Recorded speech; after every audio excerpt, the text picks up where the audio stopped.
Men are looking like men and women are looking like women. But apparently in the Corinthian society, because there was so much confusion about that, as you would expect in a pagan, idolatrous culture, some women had come to Christ but hadn't shed some of those rebellious characteristics.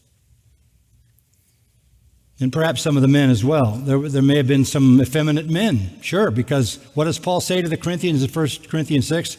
Effeminate, homosexuals, such were some of you. You may have dressed like a woman. You may have manifest effeminate symbols. Or you may have been part of a women's liberation movement. There were many of them in Rome.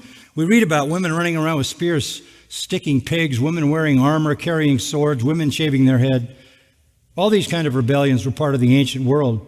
Paul is just saying, look, as a believer, you need to make sure people know you're a man or you're a woman. If you didn't know that was under attack in the past, you would know it today, would you not?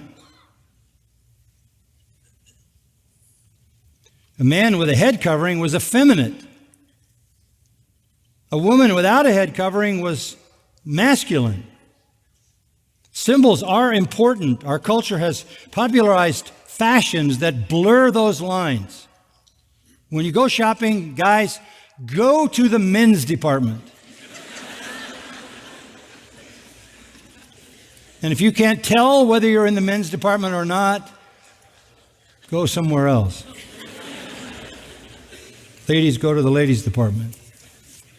No place for transvestism, cross-dressing, gender confusion. When a woman dressed in socially female style, she was declaring her understanding of God's order. She was declaring her understanding of the divine uniqueness of being a woman, and she was testifying to her submission to that divine design and her submission and devotion to her husband. And for a Christian, further, she was declaring her devotion to Jesus Christ. But as is clear in this letter, the Corinthians had a hard time separating from their former lifestyle.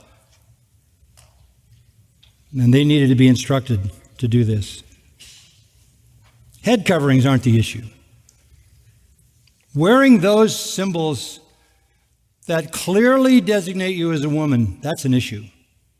Wearing those kinds of symbols that clearly declare you as a man, that's an issue.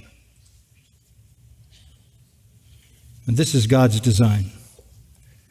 Verse 7, anything other than that is disgraceful